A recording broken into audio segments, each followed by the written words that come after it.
¿Cómo están? Buenas tardes. Hoy empezamos un poquito accidentados. Tuve problema para abrir la presentación. Tuve que reiniciar la máquina y bueno, se encadenaron los problemas. Por suerte, aunque no como de la manera que quisiera, estamos aquí. Quería preguntarles primero si tienen alguna pregunta, alguna duda de lo que hemos estado haciendo últimamente.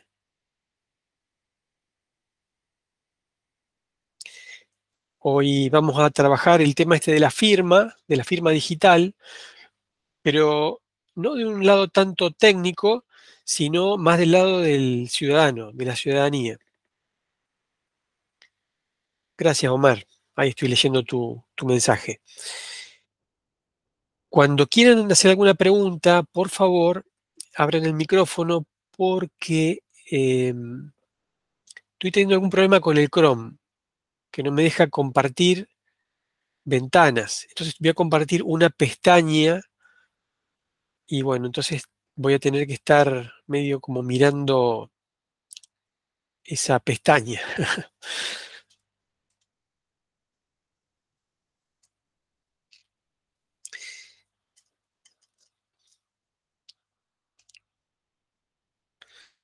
Bueno, bien, para comenzar, ¿por qué querríamos firma digital? ¿Por qué querríamos una firma digital? ¿Qué les parece?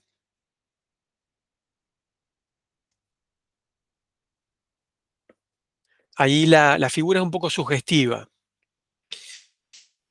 Nosotros habitualmente tenemos que firmar documentos, hacer trámites en la administración pública y bueno, también en otros ámbitos, en ámbitos privados, digamos.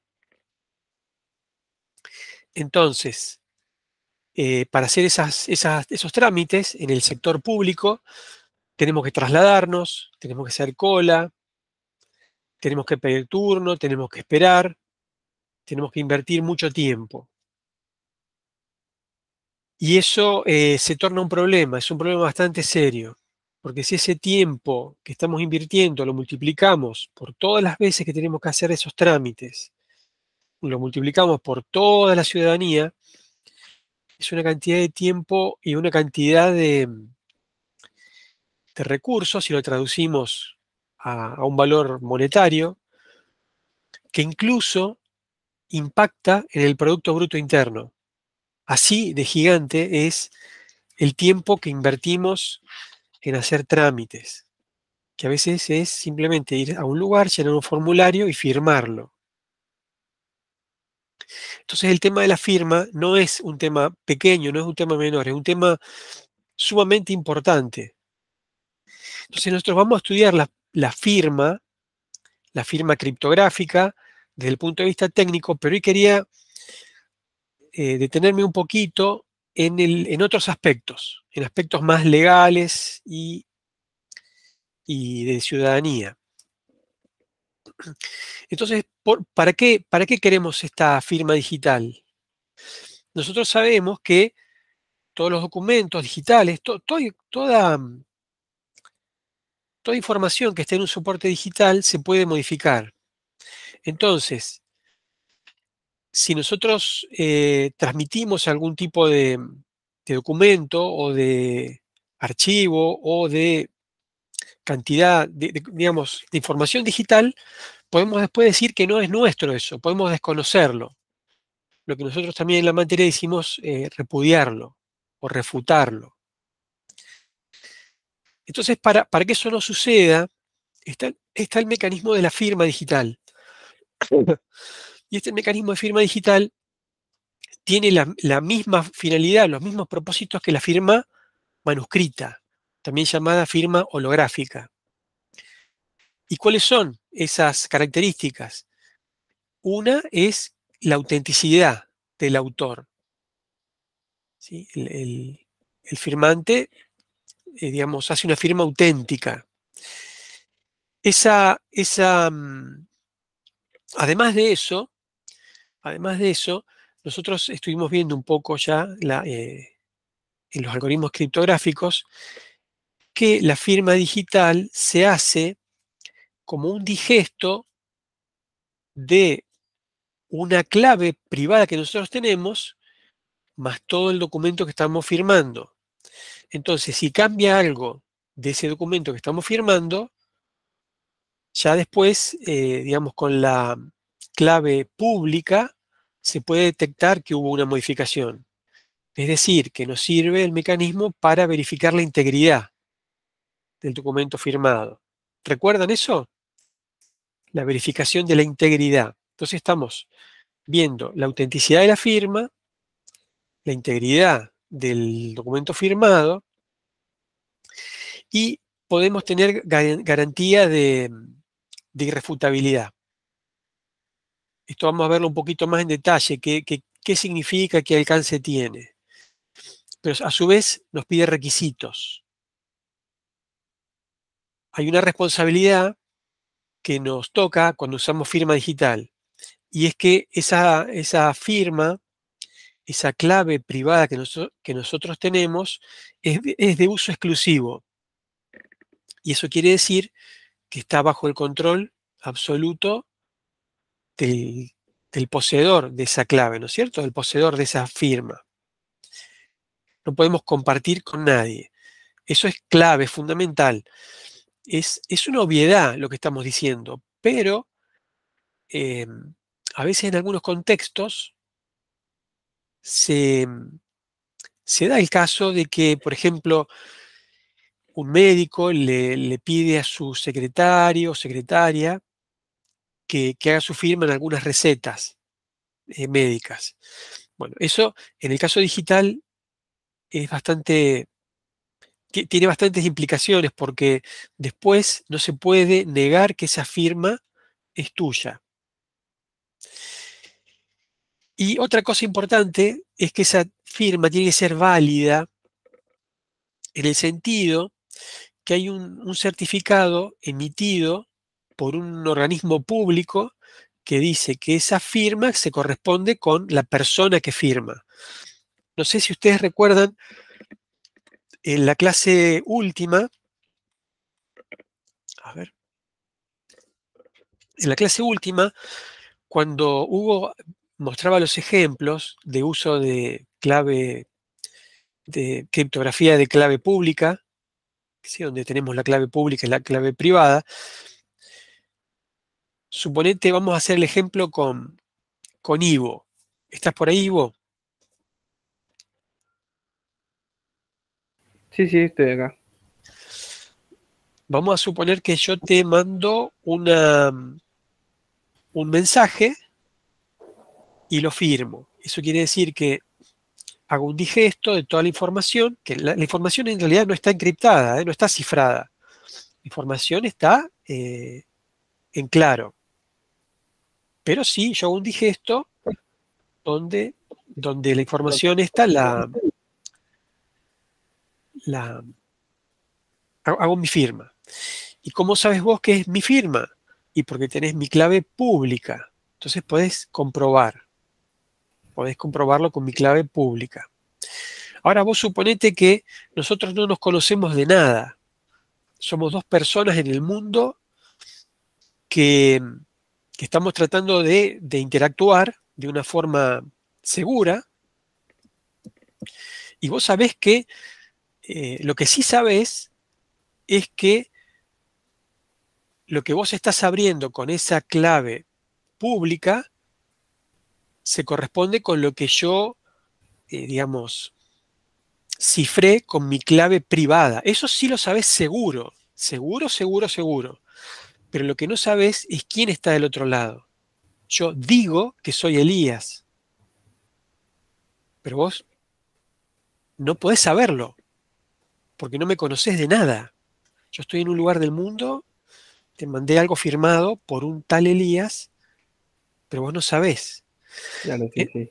Entonces, lo que te da este mecanismo de validez es que hay una entidad que hizo que yo me presente, verifican mi identidad y ellos firman con su firma, con su clave privada y su clave pública está disponible, firman que yo soy auténticamente la persona que se llama Elías Todorovich y tiene esa firma asociada, esa clave pública asociada que vos estás usando. Entonces, ahí sí sabes quién es el otro, porque está ese mecanismo de validación. Eso también lo vamos a estudiar bastante del lado técnico, pero del lado usuario, es como les digo ahora, soluciona el problema de la identidad, de identificar la persona. ¿Se entiende eso?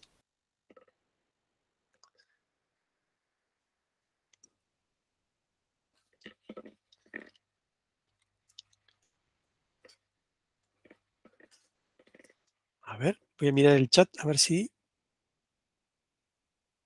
no hay dudas. Perfecto, bueno. Perfecto. Vamos a ver ahora entonces qué no es una firma digital.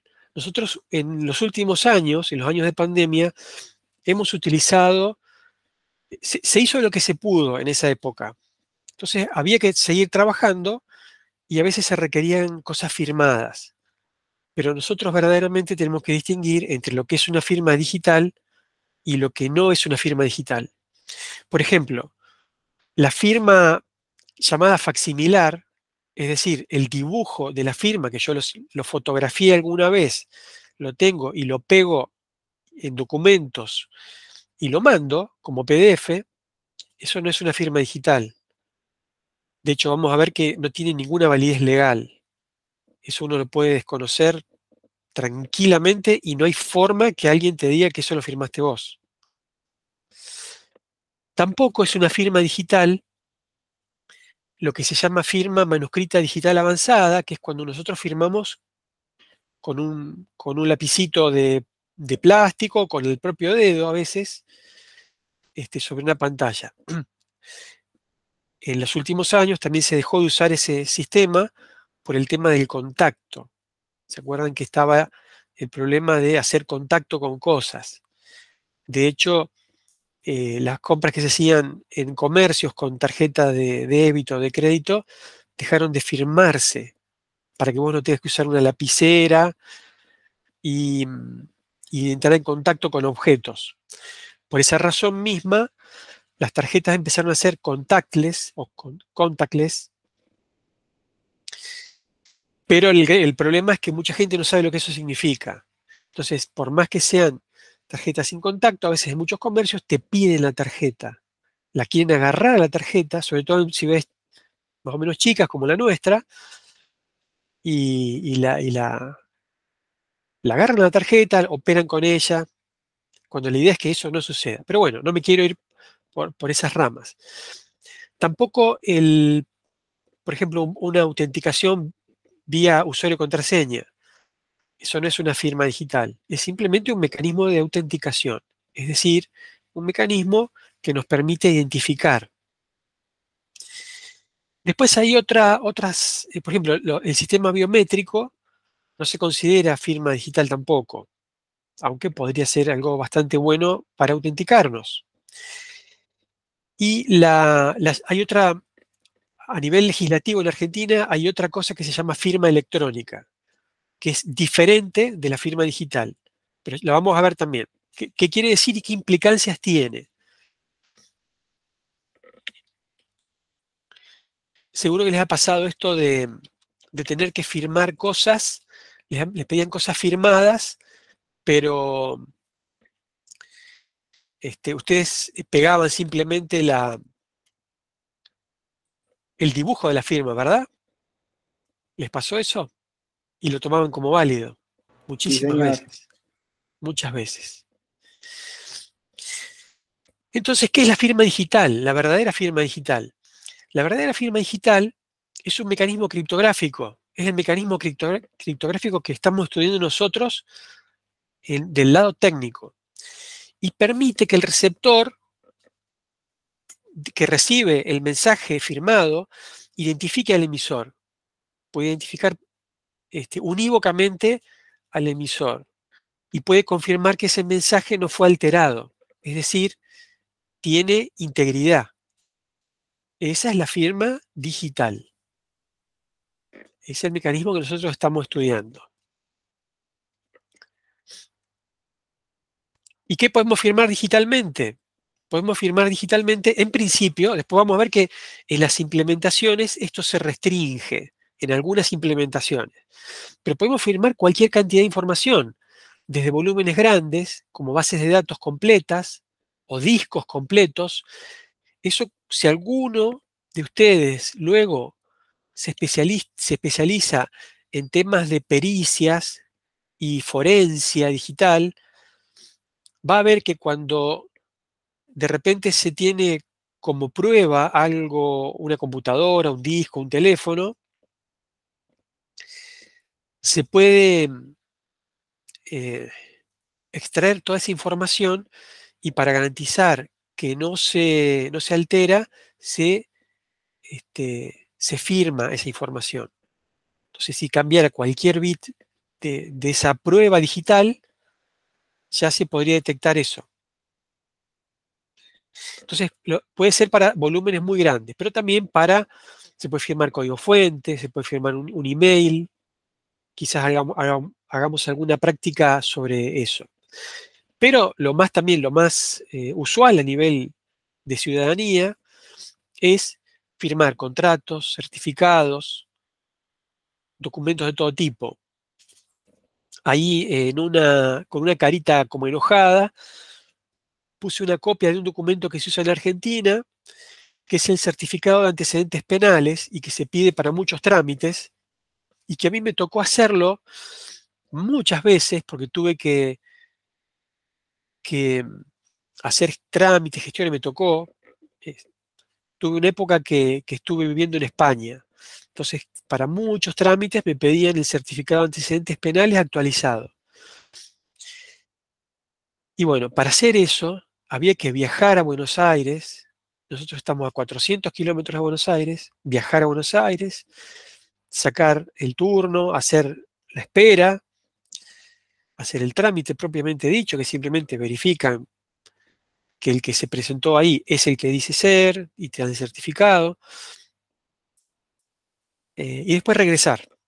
Entonces es un gasto increíble de tiempo, era como mínimo un día entero madrugando muy temprano de la mañana y regresando muy tarde esa noche, como mínimo. Entonces fíjense qué locura, ¿no? Y bueno, a nivel de universidad también hay un montón de trámites que se hacen, certificados de alumno regular, certificados analíticos de cuántas materias llevan aprobadas.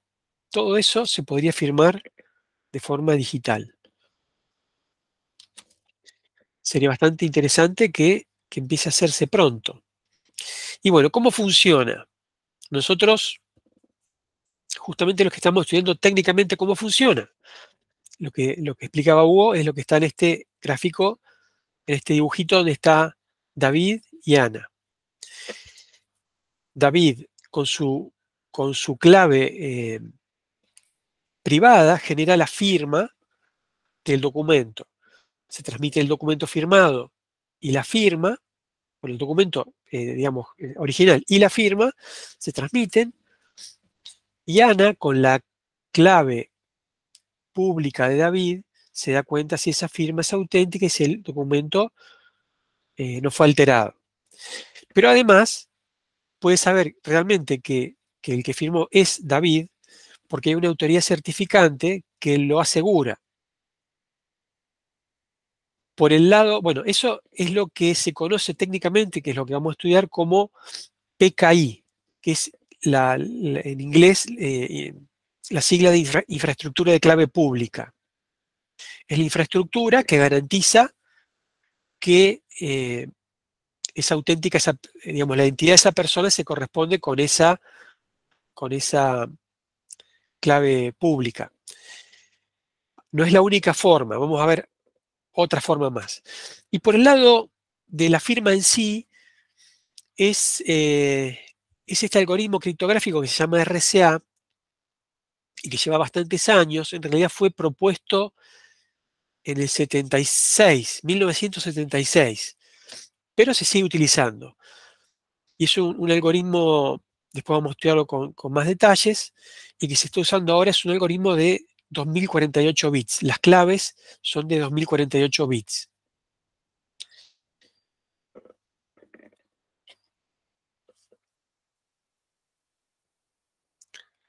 Entonces, bueno, la parte, digamos, de gestión tiene que ver con ir a una oficina donde hay una autoridad que vincula la clave con la identidad. Y bueno, estas autoridades son los que se llaman terceros de confianza. Hay otra tecnología, otra metodología donde no se usan terceros de confianza, que la vamos a estudiar también. Pero a nivel de administración pública se usa esta estrategia, donde los terceros de confianza son la propia administración pública o a veces también empresas a las cuales la administración pública le delega esa tarea. Y, por supuesto, que la clave privada queda como responsabilidad absoluta del usuario. Y bueno, por supuesto que tiene que protegerla con mucho cuidado. La autoridad certificante no te puede restaurar la clave privada, si la perdés. Y ahí es donde empieza a haber una cuestión, una fuerte noción de responsabilidad.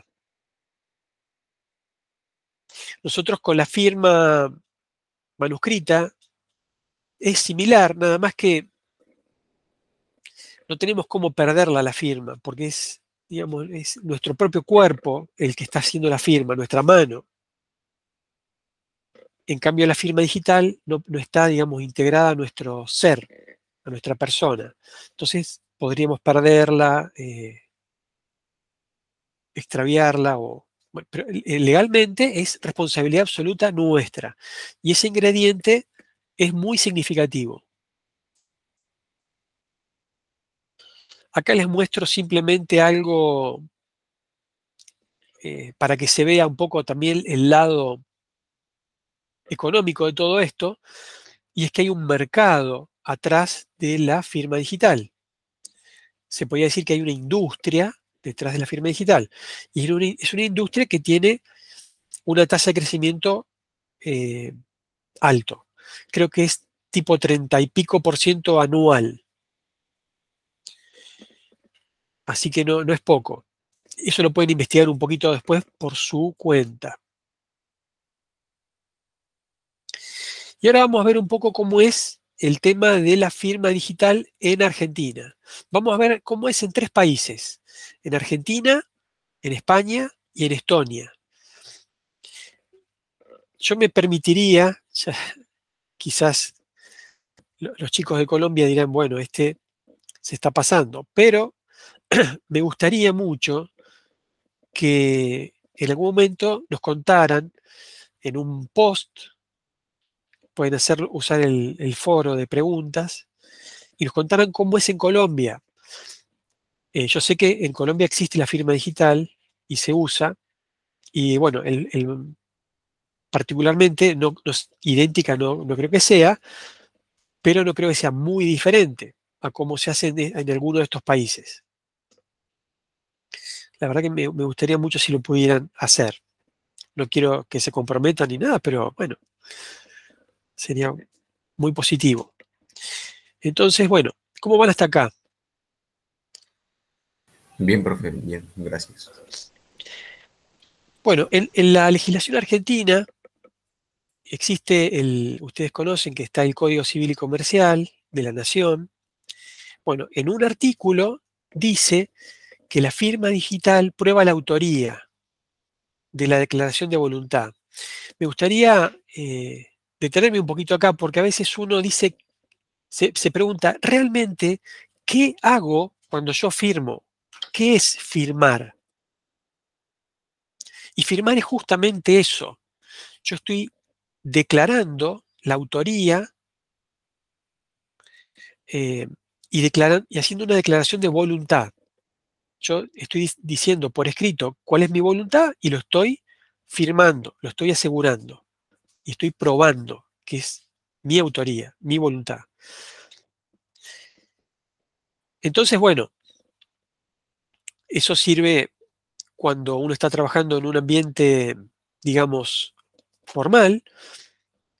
Y por supuesto que acá también, al firmar algo, yo adquiero derechos y adquiero obligaciones, es decir, una responsabilidad.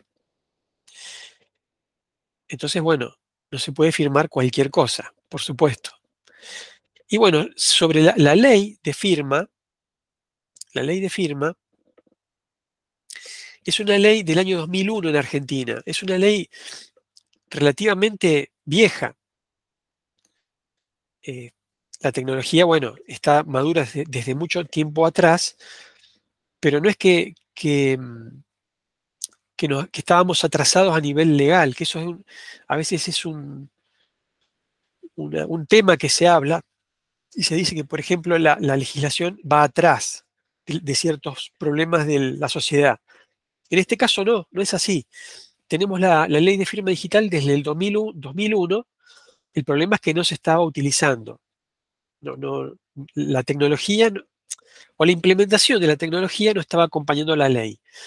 Pero bueno, en la ley misma dice que esta firma digital es de uso de exclusivo conocimiento del firmante y está bajo su absoluto control. La firma se puede verificar y la firma también permite identificar al firmante y detectar alteraciones del documento. Lo que decíamos nosotros, técnicamente lo dice la ley también. Y acá también, fíjense que si yo tengo una firma de estas características, una firma así de fuerte criptográficamente, no solo puedo firmar, puedo identificarme, puedo autenticarme. Eso es muy importante también tenerlo en cuenta cuando hablamos de firma. Bueno, después la ley se actualizó en el 2018 y se reglamentó en el 2019, la última modificación. Y tengo entendido que está en revisión una nueva actualización de la ley de firma. Después, la infraestructura de firma y de claves en Argentina tiene una estructura jerárquica, como en todos los lugares, donde está la autoridad de registro, que es la que uno va a ver cuando pide la firma, gestiona la firma, y hay una autoridad certificante que es la que maneja los certificados, la que realmente firma y asegura que el proceso es el establecido. Y puede haber una jerarquía para arriba, es decir, a veces, bueno, ¿cómo sé yo que la autoridad certificante es la que dice ser? Bueno, porque hay una autoridad certificante de más alto nivel que lo firma, y así hasta que llegamos a una autoridad de confianza.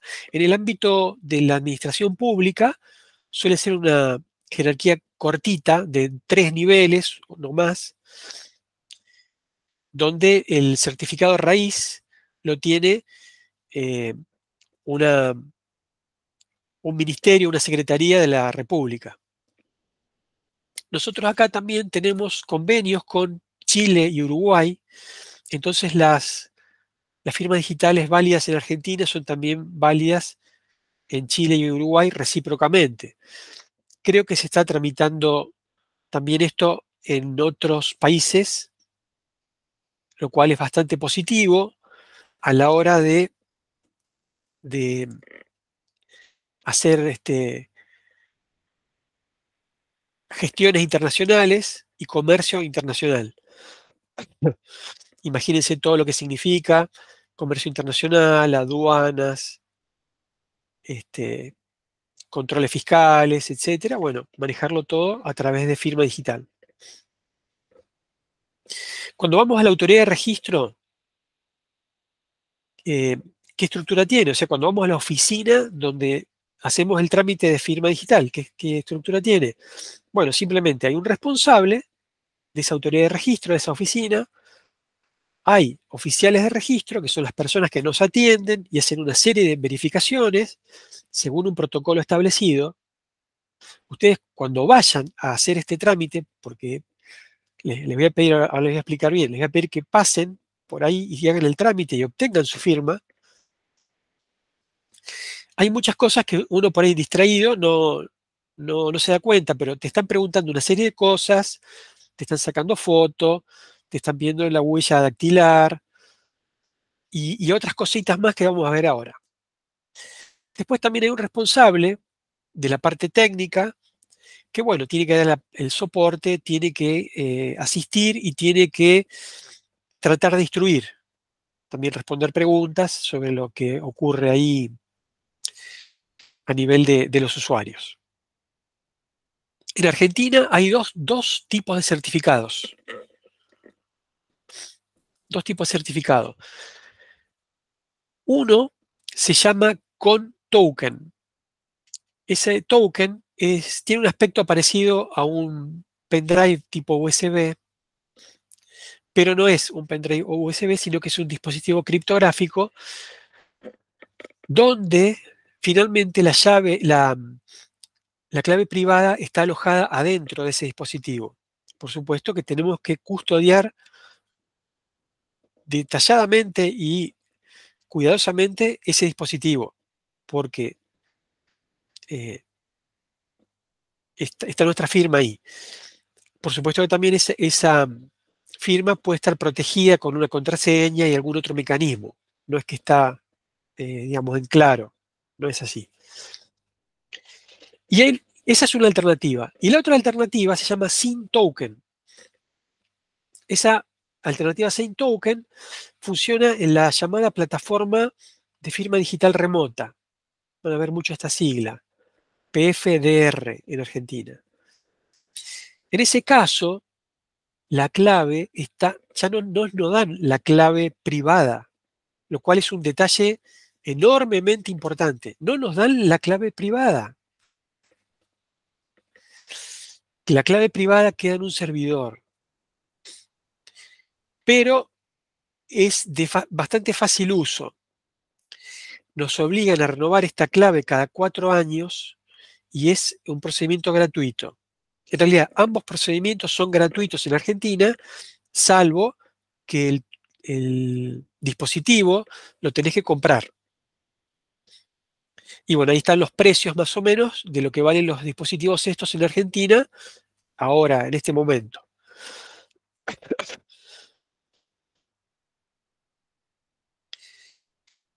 Vamos a detenernos después un poco en esto de que la clave privada está en un servidor. Acá también, si se ponen a pensar, se ve mucho el compromiso con la disponibilidad. ¿Sí? ¿Qué tan disponible está cada uno de estos métodos para un usuario? ¿Qué se imaginan? ¿Cuál es más disponible? ¿Tiene mayor disponibilidad?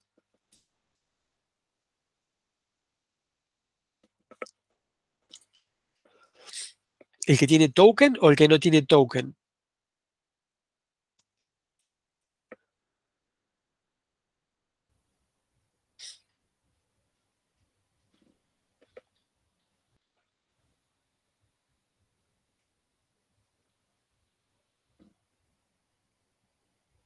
¿Se entiende la pregunta?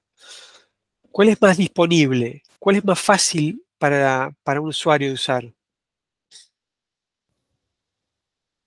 ¿El que tiene que cuidar el aparatito?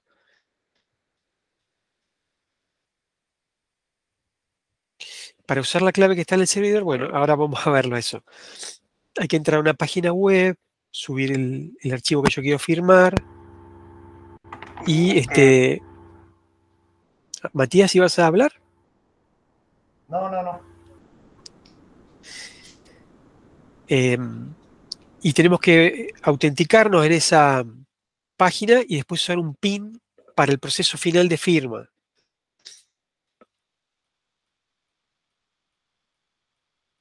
Sí, la verdad que tampoco es algo sumamente fácil de usar, pero la custodia de la clave privada no está en la mano del usuario realmente. Está en ese servidor. También está un poquito difícil. Yo hace como 1 año y pico, 2 que lo vengo usando y bueno, podría ser mejor. Pero a mí no se me puede perder la clave privada. Eso también es cierto. Lo que se me puede perder o olvidar son las credenciales para autenticarme o el PIN para firmar. Ahora vamos a ver bien qué es eso.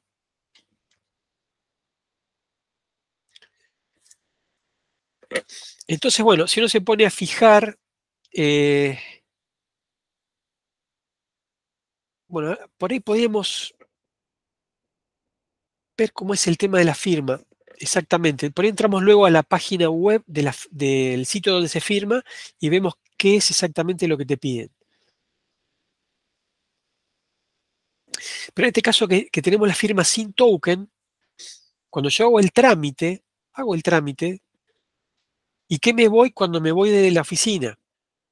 Cuando me voy de la oficina, yo tengo un usuario y una contraseña para entrar a esa plataforma de firma digital remota. Usuario y contraseña. Y además un segundo factor de autenticación, que es un código OTP. Vamos a verlo también un poquito en qué consiste. En el práctico 1 hablamos de OTP. OTP es One Time Password y son códigos que se generan cada vez que yo tengo que loguearme, que loguearme en el sistema. Y bueno, después también me va a llevar un PIN para generar la firma. Y además, lo cuarto es también muy importante, me van a mandar un correo electrónico donde está el certificado de firma digital, es un certificado que me va a servir, que ahí está la clave pública y están las firmas de las autoridades de certificación. Y otra cosa muy, muy importante también, que se llama código de revocación. Uno no puede estar usando una firma digital si no tiene un código de revocación. ¿Qué quiere decir eso? Si yo en algún momento tengo dudas sobre si mi clave, si mi firma está comprometida, yo tengo que tratar de revocarla lo antes posible. Entonces, cualquier cosa que se intente firmar a partir de ese momento no va a tener validez y yo tranquilamente lo puedo desconocer, porque ya la firma está revocada. ¿Se entiende eso? Es sumamente importante desde el punto de vista de usuario, el mecanismo de revocación. ¿Y qué pasa? Bueno, el OTP ustedes ya lo conocen, es una eh, clave de 6 dígitos que se genera cada 30 segundos mediante una aplicación. ¿Qué pasa si pierdo el celular? O me lo roban el celular. Ahí hay 2 opciones. Una es revocar inmediatamente el certificado, es decir, tengo que buscar el correo, entrar a la página que corresponde y revocar la firma. O también puedo ir a la autoridad de registro donde yo saqué la firma y pedir un certificado nuevo.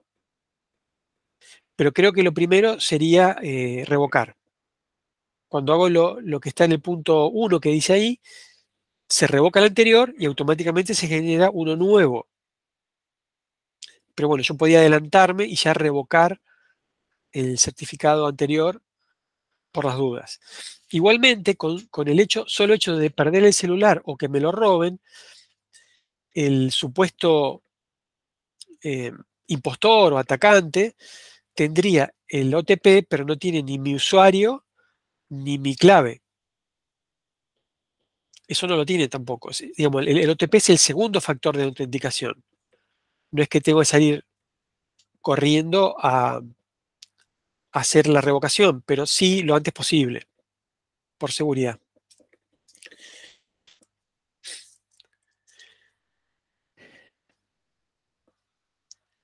Y bueno, otra pregunta importante. que uno se hace en este tema de cuando analiza la seguridad. ¿Qué me asegura que la clave sea confidencial si yo no la tengo en realidad? Está alojada en un servidor. De hecho, pienso que es un mecanismo transitorio. Si la ciudadanía, en este caso de Argentina, adquiriera competencias digitales mayores, podría tener realmente su clave privada completamente en su poder. Estimo que esto se ha hecho de esta forma porque la madurez en lo digital no es muy alta. Nosotros ahora que estamos en este ambiente de estudiantes universitarios de últimos años de carrera, a veces uno no se da cuenta el panorama completo que hay a nivel de la población. Nos creemos que todo el mundo es como nosotros, estudiantes avanzados de ingeniería informática, pero no es así. De hecho, como dato, eh, a nivel de la población mundial se estima que hay 1.000 millones de personas que no tienen ningún tipo de identidad formal, no tienen documento, no tienen nada, cero. 1.000 millones, y creo que la población se estima más o menos en 7.000 millones. Así que imagínense eso. Entonces, volviendo a la pregunta, ¿qué me asegura que la clave sea confidencial? Vamos a ver qué dicen en el sitio oficial acá en la República Argentina. Dice que hay 3 tipos de controles. Hay controles de seguridad física, controles de gestión y otros controles de seguridad. Y si uno lee cada uno de estos, está identificando más que nada vulnerabilidades. ¿Quieren que leamos alguno de ellos? Lean por favor ustedes alguno de ellos. A ver, no sé, Francisco y Matías, los primeros. El primer, control de seguridad física. Ivo y Omar, los controles de gestión. Joaquín, Jaime y Francisca, por favor, los de seguridad, los últimos, los controles de seguridad. Léanlos en un minutito y después veamos a ver qué nos dice eso.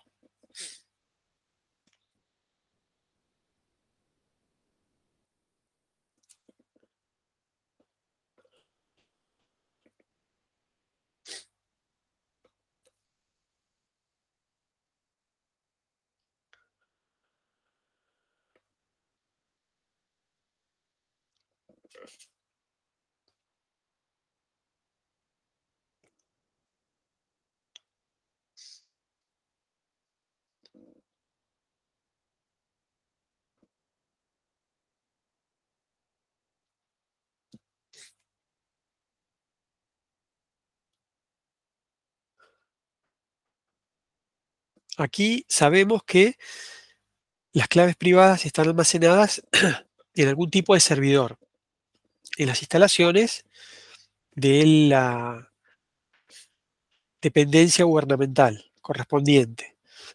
Y de esta forma se garantiza la seguridad de esas claves privadas. No sé si ya terminaron de leerlo. ¿Qué les parece esto? ¿Qué opinan al respecto?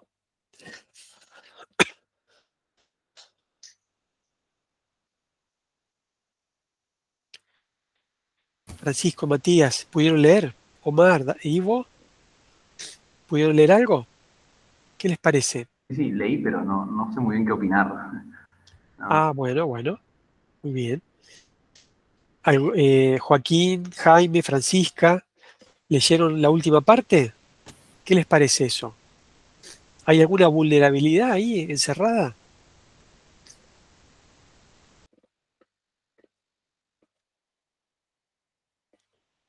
Vamos a leerlo. A ver. Profe, yo Omar, también ¿algo? leí por encima, pues, el de gestión y estuve buscando también por Google por otros lados, pero no, realmente como que no encuentro una idea en sí de a qué se puede Bueno, referir. O sea, vamos a dice, leer habla entre de roles, todos. pero Vamos a leer entre todos la última, por ejemplo. Tanto los trabajadores administrativos como los de seguridad y limpieza están calificados para realizar sus respectivas funciones por su experiencia e idoneidad. Los mismos deben cumplir ciertos requisitos para su contratación, además están entrenados y capacitados previamente. Tienen procesos de autorización técnica y rotación de cargos. En caso que realice acciones no autorizadas, los mismos serán sancionados. Ustedes pónganse del lado, no de una persona honesta, pónganse del lado de una persona que a lo mejor quiere atacar esto. ¿Qué les dice esto? ¿Qué vulnerabilidad ven acá?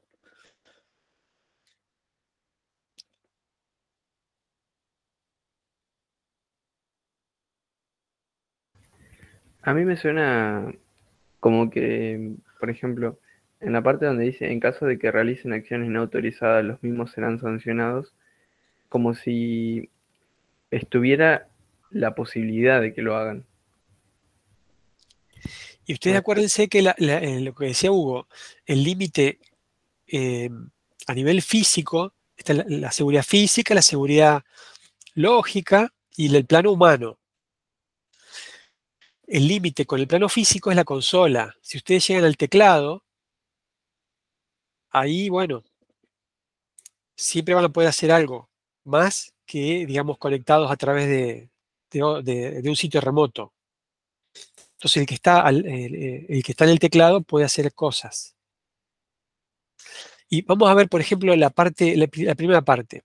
Las instalaciones presentan las condiciones pertinentes para el seguro almacenamiento de los datos personales, teniendo prevención y protección contra incendios, disposición de material de descarte, buena comunicación, energía y ambientación. Esto es casi una lista de vulnerabilidades. Si uno lo ve desde el otro lado, ¿no es cierto? Poniéndose la otra gorra, el otro sombrero.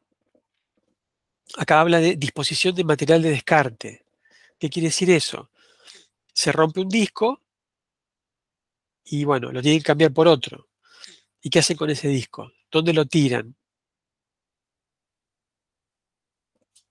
Y bueno, ¿qué pasa si en ese disco está la información sensible? ¿Y qué pasa si no lo tiran en el lugar no lo destruyen de la forma que corresponde? O el que lo tiene que destruir no lo destruye. No, digamos, uno no tiene que ponerse, ¿se acuerdan? La seguridad paranoica, no tiene que ponerse paranoico con esto, pero bueno, acá hay algunas debilidades, algunas vulnerabilidades que convendría analizarlas muy fuertemente desde el punto de vista de un análisis de riesgos. Acuérdense que vulnerabilidad son amenazas que tienen cierta probabilidad de ocurrencia. Hay que ver también el impacto que tienen y entre el impacto y la probabilidad de ocurrencia yo puedo sacar riesgos, puedo evaluar riesgos. Ahora, ¿lo ven un poco más claro eso? Sí, sí. Esto está interesante estudiarlo porque con esto se firman documentos de todos los tipos imaginables y son documentos con validez legal. Entonces, yo tengo que saber muy bien la solidez del mecanismo para utilizarlo. Tiene que ser algo bastante fuerte. Luego, bueno, ¿cómo se firma? Usando el mecanismo sin token. Bueno, acá, una vez que uno tiene la firma, entra a este sitio y usa su usuario, su contraseña y pone la clave OTP y se ingresa al sitio. Entonces ahí puede subir el archivo que quiere firmar, admite PDFs. Acá también estamos restringidos. ¿Se acuerdan que se podían firmar discos enteros? Pero con el mecanismo sin token no puedo hacer eso, porque tengo que subir el documento a este servidor donde está mi firma, mi clave privada, y no sale de ahí. Entonces, tengo ciertas limitaciones en lo que puedo firmar. Ahí, para firmarlo, yo tengo que ingresar el PIN que obtuve. Y ahí queda firmado. Y yo puedo descargar el documento y descargo el documento firmado. Está firmado con todo lo requerido por la ley. Y legalmente, yo no puedo decir que eso no lo firmé yo. ¿Vieron la ley que vimos recién? Entonces, bueno, es un tema muy interesante que me ahorra mucho tiempo, pero a nivel seguridad tiene que estar todo muy bien hecho. ¿Cómo hago yo para proteger mi firma? Yo mi firma, literalmente hablando, no la puedo proteger porque no la tengo. Entonces lo que tengo que proteger es la contraseña y tengo que proteger el mecanismo este de OTP. El mecanismo de OTP ahora vamos a estudiar un poquito mejor cómo se inicia en el momento que voy a la oficina de registro. Entonces, esas son las dos cosas que tengo que proteger. Y tengo que proteger el PIN después para la firma propiamente dicha. Entonces, tengo que proteger tres cosas: la contraseña, OTP y PIN. Respecto de la contraseña y el PIN, son dos informaciones que las puedo recordar o las puedo tener anotadas en algún lugar seguro. Esto ya se van haciendo un poco de idea de qué quiere decir tener algo, alguna información guardada en un lugar seguro. Eso también estaría bueno que lo vayan reflexionando y no tengan ninguna duda en preguntarlo en el sitio, en el foro de la materia del Moodle. ¿Tal mecanismo de protección es seguro? También recuerden que cuando hablamos de seguridad, dijimos que la seguridad no es algo absoluto, es decir, que nunca va a ser seguro al 100%, incluso si la escriben en un metal, a esas claves, la escriben en una plancha de metal, bueno, sí, no se les va a perder como si fuera un papel, es más seguro. Pero bueno, después vamos a hablar mejor de cómo proteger la parte de OTP. Cuando van a la oficina a hacer el trámite, acá en Argentina, en la oficina lo que les dice, bueno, que tenés que tener instalada una aplicación para manejar estos OTP, como Google Authenticator, es una de las más populares. Entonces, ellos te hacen leer con el Google Authenticator un código QR como está acá en el ejemplo. No es la única forma, pero es la más amigable, digamos, para un usuario. Entonces, leen eso y les queda, digamos, grabada una clave para la generación de esos OTPs, estos password OTP. ¿Cómo protejo esa clave que me acaban de dar? Cuando me hicieron leer este código QR, me dieron una clave. ¿Cómo protejo yo esta clave? Bueno, tendría que guardarla en algún lado por si cambio de teléfono, por ejemplo. Si yo cambio de teléfono, tengo que tener en algún lado este código QR. Google Authenticator y otros te permiten de alguna forma exportar esa clave, ya sea en formato QR o en otro formato, que después se puede importar. Entonces esa es una forma interesante de proteger ese código QR, ese OTP. ¿Qué es esto del OTP? A lo mejor ustedes ya lo saben todos. ¿Ya conocen el mecanismo este de OTP?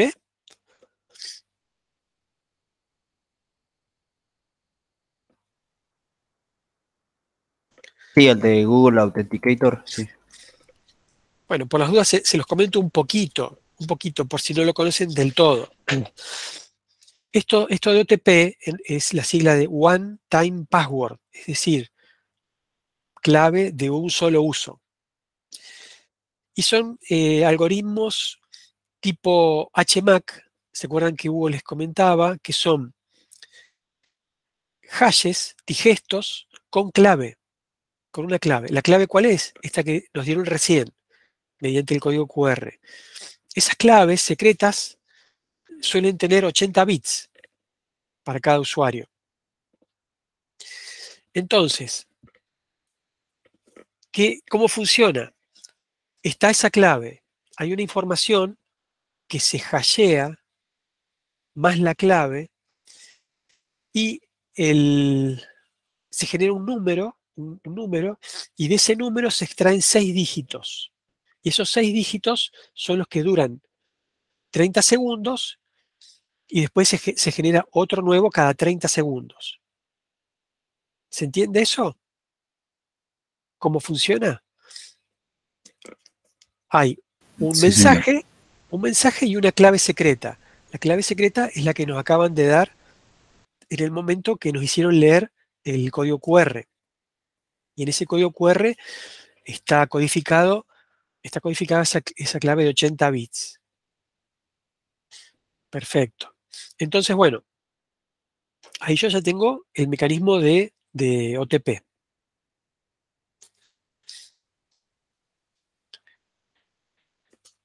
Google Authenticator originalmente era open source y estaba en GitHub, pero no me acuerdo en qué año dejó de estar en forma open source y se creó un clon. ¿Se acuerdan que cada vez que algo que es open source o software libre, cada vez que se cierra, se crea lo que se llama un fork?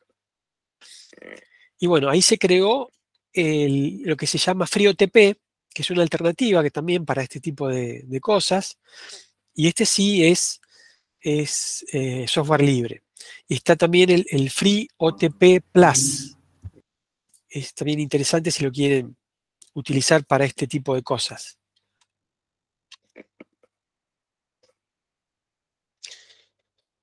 Bien. Argentina, volvemos a Argentina. Bueno, en realidad estábamos con todo este mecanismo, que es el que usamos acá en Argentina. A pesar de que la firma digital, la ley de firma digital tiene bastantes años, se usó muy poco hasta la pandemia. Cuando llegó la pandemia hubo que trabajar y para ciertos usos oficiales no valía con la firma esta facsimilar, el dibujito de la firma, para ser más breves y más claro. Entonces se empezó a usar más la firma digital. Pero ¿qué pasa del lado de las empresas?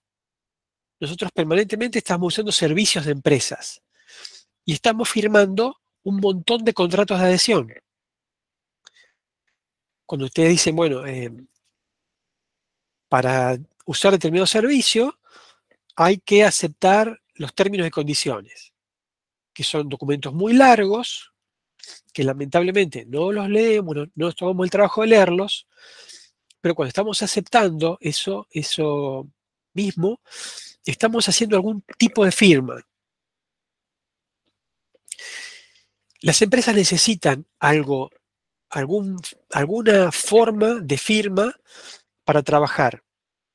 No pueden esperar a que los usuarios tengamos todos una firma digital fuerte, porque casi nadie la tiene. No sé, ahora quedamos unos pocos, pero de todos los presentes, ¿quién tiene firma digital? Yo la saqué para estudiarla y para usarla, pero bueno, es raro y somos gente del ámbito de la informática. Entonces, las empresas tienen que seguir trabajando y necesitan para la firma de los contratos algún mecanismo. Ese mecanismo les va a permitir identificar a sus clientes. Tiene que ser un mecanismo bastante masificado, tiene que ser sistematizable. Luego, por debajo, todo esto no es que hay personas que están haciendo comprobaciones, sino que hay APIs que hacen las comprobaciones. Tiene que tener bajo costo fijo, o recurrente, y eso suele configurar lo que se llama firma electrónica. La firma electrónica está también en la ley de Argentina y no tenemos que confundirnos con la firma digital. La firma electrónica es otra cosa. Y vamos a ver algo importante que nos permite distinguir la firma electrónica de la firma digital. En esta ley de firma dice que en caso de firma electrónica, si ocurre una disputa, al momento de demandar, la carga probatoria cae sobre el que demanda. ¿Qué quiere decir eso?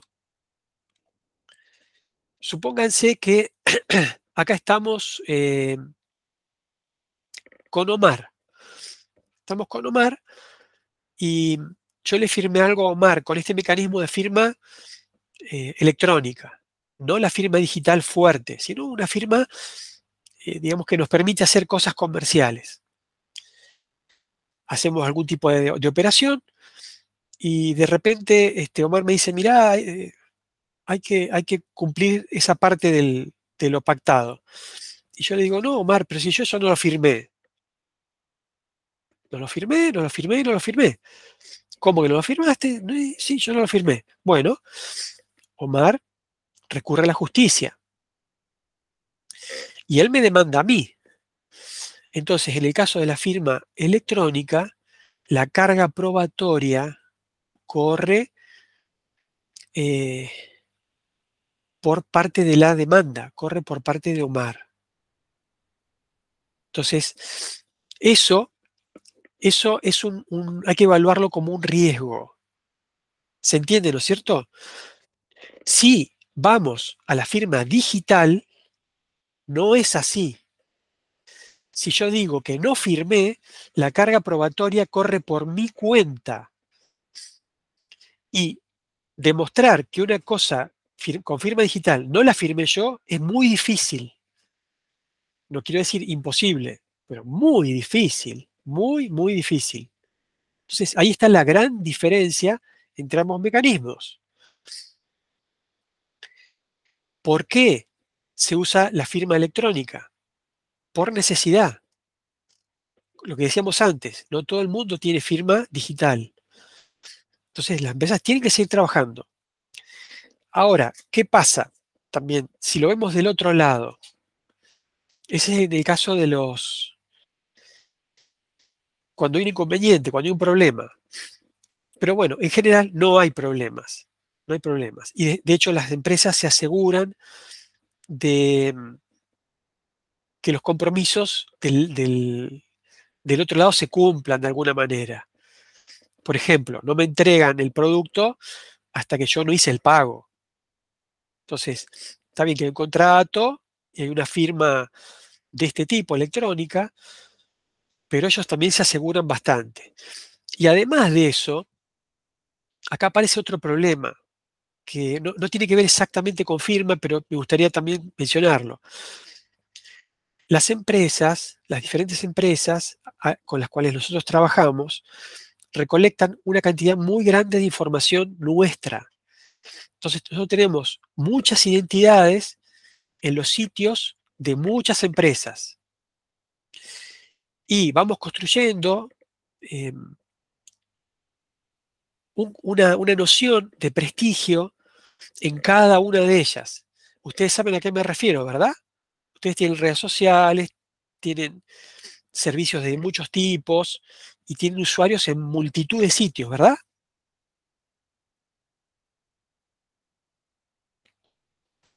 Sí, sí, señor.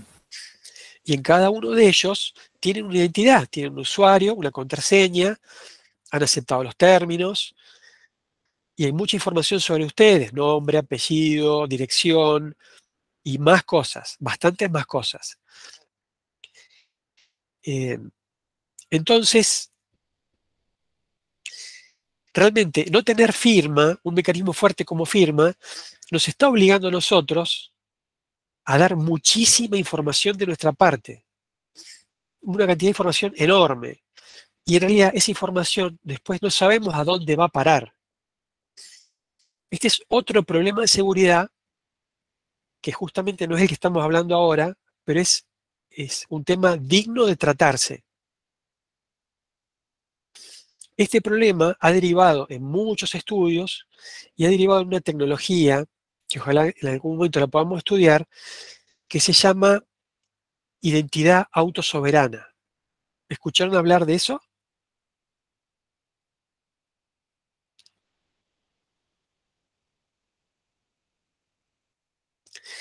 La identidad soberana, no, no, señor. Es muy interesante eso. Yo los invito a que investiguen un poquitito sobre eso, porque es un poco el futuro. Es el futuro eso. Les aseguro que es súper interesante.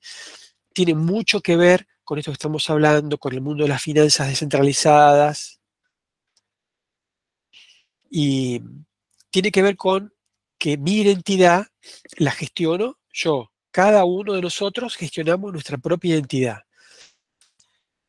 Y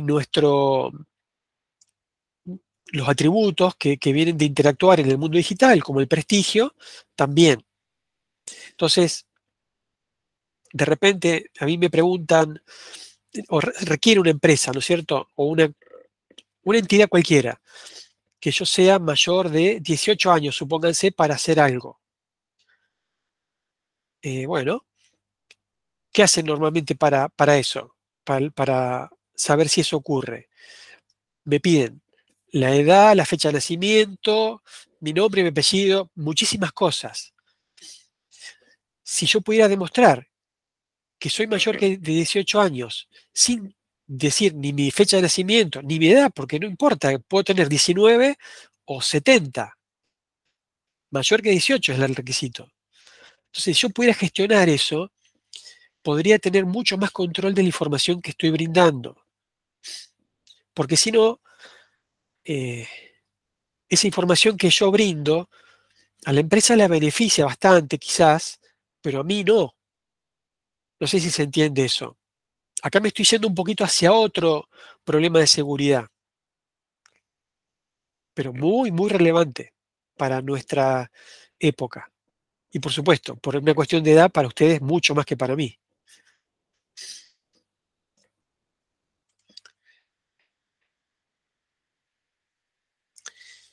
Entonces, bueno, lo que quería pedirles, y después seguimos con los otros dos países, es que traten de sacarse su firma digital. Y los que vean este video, hola, ¿cómo están? No vinieron muchos hoy. Traten, por favor, de sacar su firma digital. Para hacer eso, tienen que averiguar ahí en el sitio que les dejo cómo hacerlo. Normalmente se debería hacer a través de un turno, pero van a ver que algo siempre se complica y tienen que ir a una alternativa que hay por ahí que les dice quiénes son las autoridades que les pueden brindar el servicio. Los que están en la ciudad de Tandil pueden hacerlo en la municipalidad. También el registro del automotor es otra posibilidad. Los chicos que están en Colombia o en La Rioja también pueden averiguar cómo sacar su firma digital. No sé si en Colombia tiene un precio el trámite. Si fuera así, retiro el pedido. Si fuera gratuito, me encantaría que lo pudieran hacer, que pudieran experimentar eso, digamos, entre comillas, en carne propia, cómo es hacer el trámite. Y cuando lo hagan, presten mucha atención cada pequeño paso que hacen, cómo de alguna manera se está verificando la identidad de ustedes. Y cómo les están dando por ejemplo, la clave está de 80 bits del OTP, etc. Si lo hacen sin token, si lo quieren hacer con token, tienen que comprarse el dispositivo y ya es otra forma. Eso como ustedes quieran. Yo no les pido eso porque como cuesta un dinero, no se los puedo pedir. Pero sí me gustaría que lo hagan si es gratuito. el trámite gratuito.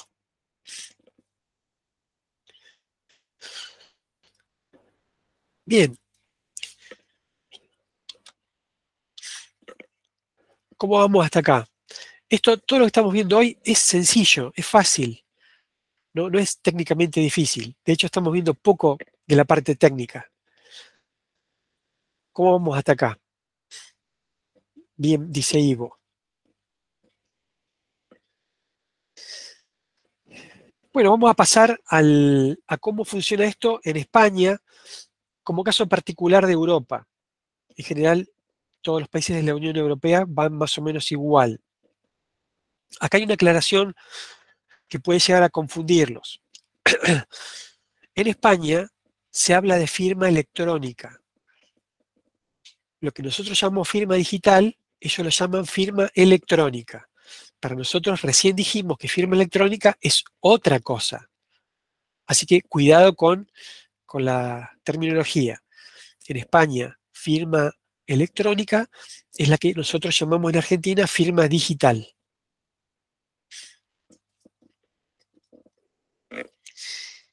La ley española también, fíjense, la ley del 2003, reconoce a la firma electrónica con el mismo valor que la firma manuscrita.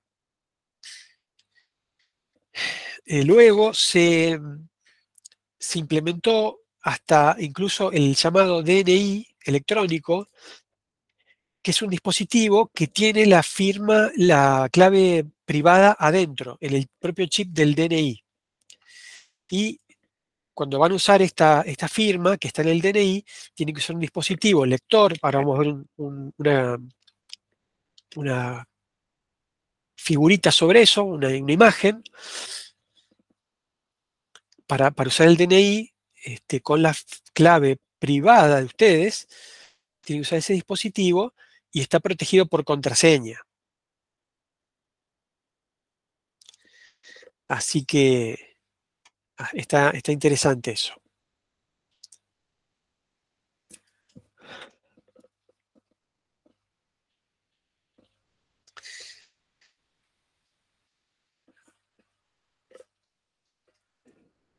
A nivel europeo, lo que se hizo a partir del 2014 y 15 es obligar a los Estados miembros a que los certificados que emita cualquiera de los estados sirvan en el resto de los estados para hacer trámites, sobre todo en el sector público, pero también en el sector privado.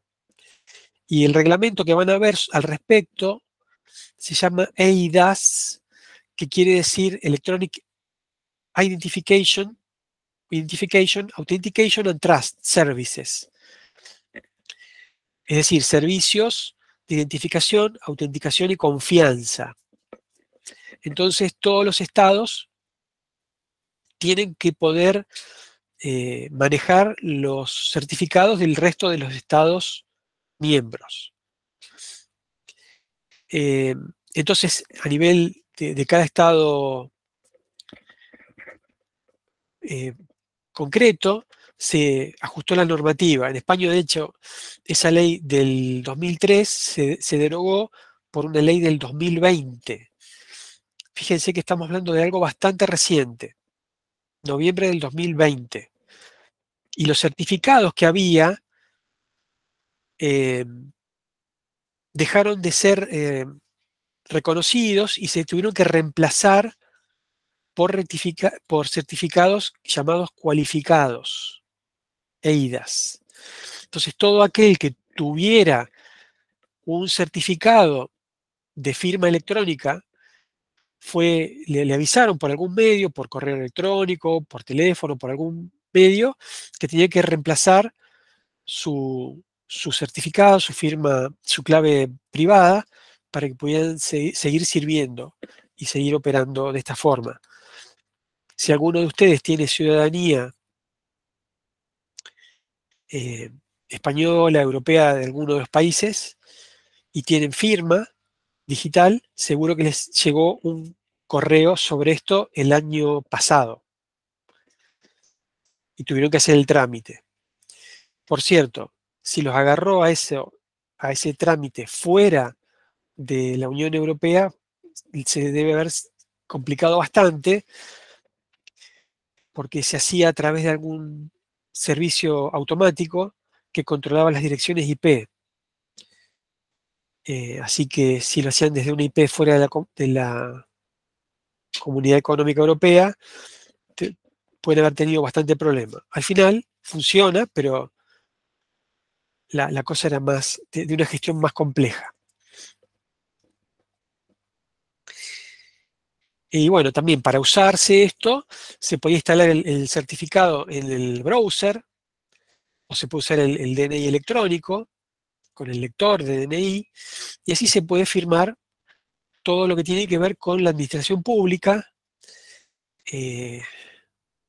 desde solicitudes de todo tipo, cuestiones de tipo administrativo, impuestos, todo.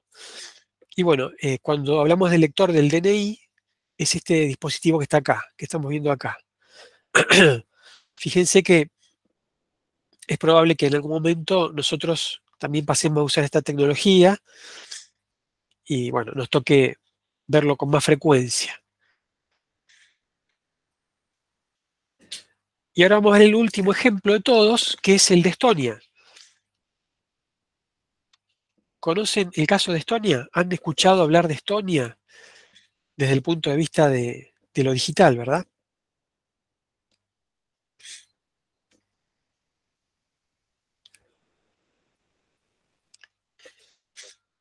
No escucharon mucho todavía.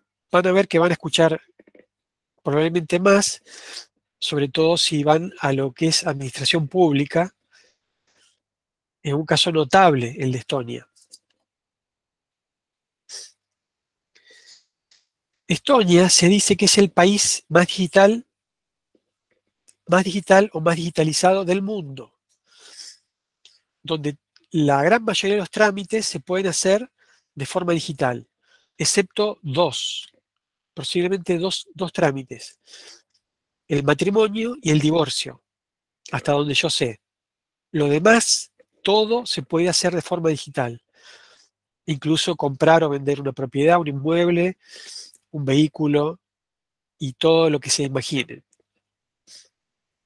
Votar también es posible, la votación, todo. Trámites bancarios de todo tipo. Así que está interesante eso. ¿Cómo lo lograron? A ver, un segundito les voy a pedir.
Perdón, me había muteado. ¿Cómo logró ser Estonia el país más digitalizado del mundo? Comenzaron hace mucho, en la década de los 90. Es decir, hace como 30 años. 20 y pico, 30 años. Y bueno, lo hicieron de forma bastante planificada. Ahí pueden ver en YouTube alguna entrevista a expresidentes de aquella época, donde explican cuáles fueron los ingredientes de todo esto. Es muy interesante. Y uno de los ingredientes fue justamente la seguridad. No se puede digitalizar sin seguridad, sobre todo la administración pública. Entonces es muy fuerte la seguridad en Estonia, muy, muy fuerte. Pero además de eso lo hicieron de forma planificada, también queda muy, muy claro, y esto es importantísimo verlo para nosotros, como les digo, para ustedes más, por cuestiones de edad, que la digitalización o la adquisición de competencias digitales a nivel ciudadanía es un proceso lento, que requiere décadas. Entonces, se empezaron a desarrollar estas competencias digitales en distintos lugares, incluidas las escuelas, donde se estudiaba ciberseguridad, robótica, programación básica, ¿no es cierto? Pero sí para aumentar el nivel de conciencia sobre ello. Otra cosa importante, se le dio acceso a Internet a la población de forma universal. Eso es importante. Creo que en Brasil, para sacar la firma digital, se requiere el pago de un canon, de una suma, y muy poca gente lo viene haciendo. Si yo pongo una barrera de ese tipo, digamos, estoy subiendo la dificultad enormemente. Ya que quiera tener una firma, que quiera manejar todo esto, requiere de bastantes requisitos, competencias digitales. Si encima tiene un costo elevado, bueno, quizás ya se torne imposible. Y desde luego que masificado no va a ser. Entonces ellos lo vieron claro a eso. Entonces, bueno, Internet universal. Y bueno, la administración pública se centró en la ciudadanía, de manera que las cosas fueran fáciles de usar. Es decir, que la seguridad sea muy alta, pero la disponibilidad también sea muy alta. Tiene que usarlo toda la población. El que estudió mucho, el que estudió menos, el que estudió poco, edades de todo tipo. Todos los ciudadanos tienen identidad digital. Acuérdense que la firma y la identidad están muy relacionadas. Si la firma me identifica, bueno, puede convertirse en mi clave privada puede convertirse en mi identidad, mi método para validar la identidad.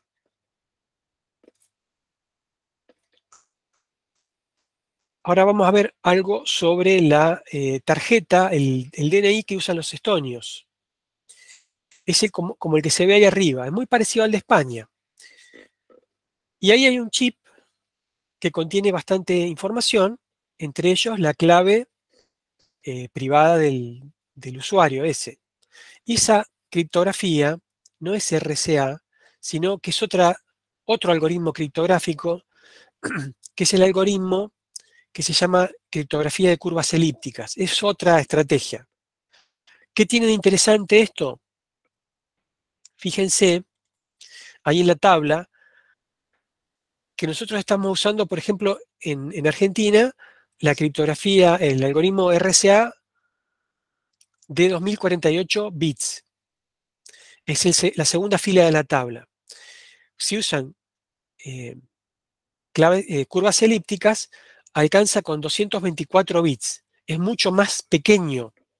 Es decir, que estos chips que están en los documentos también están un poco restringidos de espacio. Es bueno que sea, digamos, de menor tamaño la clave. Por supuesto que si usáramos criptografía simétrica, sería todavía menor. Pero ustedes recuerdan que nosotros no podemos usar criptografía simétrica tan fácil, porque si yo tengo que hacer cosas con otras personas, ¿cómo les hago llegar la clave por un canal seguro? Entonces, ese es el gran problema. Entonces, la criptografía asimétrica me resuelve eso, porque yo puedo tener mi clave privada y la clave pública la distribuyo, es pública. No hay problema con eso. Se resuelve ese problema. Por eso voy a usar mucho las dos columnas de la derecha. Y fíjense que ellos usan una criptografía de 384 bits, que es la anteúltima fila, que equivale a 7680 bits si usara RSA. Entonces es mucho más fuerte la seguridad que están usando ellos, que la que usamos nosotros. Aunque la nuestra se considera segura, ¿eh? No es que no se considere segura. Pero es mucho más económica a nivel tamaño de la clave. Eso ayuda también mucho para usarse en dispositivos muy pequeños. Si yo de repente tengo que usar dispositivos muy, muy pequeños, tipo microcontroladores o algo tipo Internet de las cosas muy pequeñitas, todavía admiten este tipo de criptografía. Es más económico. Entonces, ¿eso para qué la usan? Para todo. ¿Sí? Ahí está, a este DNI digital, para operar bancariamente, para el tema salud, recetas médicas, firma, por supuesto, voto y la parte impositiva. La declaración impositiva la hacen por vía digital. Nosotros, lamentablemente, tenemos que a veces perder mucho tiempo con todas esas cosas. Después tienen una alternativa, que es una tarjeta SIM criptográfica, donde pueden poner la clave privada. Es decir, pueden hacer todo con el teléfono. Ese es un segundo método. Yo acá viene un poquito más rápido, porque es simplemente información para que ustedes tengan. Esto les va a ser interesante, pueden entrar a la página, chequearlo. Se llama residencia electrónica. Fíjense que Estonia hizo un desarrollo enorme de tecnología y de servicios digitales. Y dijo, bueno, yo tengo una población relativamente pequeña y tengo un activo muy, muy, muy valioso, que es un servicio de extremadamente alta calidad. ¿Puedo beneficiarme de eso como Estado, como país? Bueno, entonces dijeron, realmente son gente que está muy, muy activa y muy despierta con esto de lo digital, y dijeron, bueno, vamos a ofrecer residencia electrónica a personas de otros países. Eso comenzó en el 2014. Quizás alguno de ustedes escuchó sobre esto o conoce a gente que a lo mejor hizo el trámite de hacerse residente estonio mediante este mecanismo. ¿Para qué lo hacen muchos? Para abrir una empresa en Estonia y tener acceso al mercado europeo, desde adentro, digamos. Entonces, desde esa época, más o menos, más de 90.000 personas en todo el mundo se sacó esta residencia electrónica y más de 22.000 empresas se crearon por estos residentes. ¿Qué les parece eso? Está interesante, ¿no? De hecho, hay muchísimos residentes de los países vecinos. Lamentablemente ahora estamos viendo el conflicto entre Ucrania y Rusia, pero antes de ese conflicto, muchos de estos residentes residentes en Estonia eran ucranianos, rusos y de otros países de la región. Luego también vino el Brexit. Ustedes conocen qué es el Brexit, ¿no es cierto? La salida del Reino Unido de la Unión Europea. Entonces, muchas empresas británicas que quieren seguir operando desde adentro están haciendo los trámites de residencia en Estonia. Fíjense cómo las cosas van dando vueltas y cómo se utilizan los mecanismos.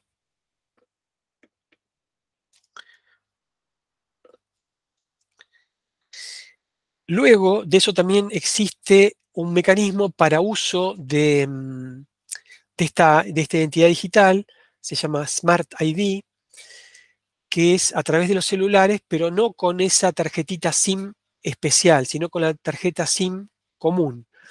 Pero requiere de algunas validaciones más. Y bueno, de hecho, cuando se renueva, cada vez que se renueva esta forma de identificarse, hay que hacerlo de manera biométrica. No sé realmente desconozco si se tiene que hacer de forma presencial. Pero bueno, esta otra forma de identificarse y de firmar es válida al 100%, igual que las otras, a partir del 2018. Bueno, hay muchísimo más para hablar de Estonia, pero una de las cosas que dicen ellos mismos en su sitio es que se hicieron más firmas digitales en Estonia en un periodo de tiempo, en el último año, que en el resto de toda la Unión Europea junta. Así que está muy interesante eso. Bueno, en el material que les dejo, le pongo al final algunas cuantas referencias por si quieren ampliar. El tema, bueno, a mí me resultó bastante interesante. Yo no sé si algunos de los aquí presentes o de los que luego lo vean, les resultará también interesante. Pero bueno, es como les digo, la pata ciudadana de la tecnología que estamos estudiando, que tiene también conexiones con lo que es identidad, comercio, etcétera. No sé si queda alguna preguntita.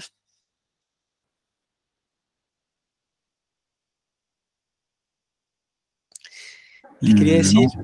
No, señor profe. Bueno, muchas gracias. Les quería decir que el próximo viernes hay una actividad que son las Olimpiadas Estudiantiles acá en la Universidad Nacional del Centro, y no hay clases, por lo tanto eso igual lo vamos a avisar en un correo. El próximo lunes Hugo va seguramente a aprovechar este espacio para seguir adelantando, porque si no, nos veríamos un poquito retrasados con el desarrollo de los contenidos. Así que eso ya les va a avisar él. Bueno, los saludo a todos y voy a ir deteniendo la grabación.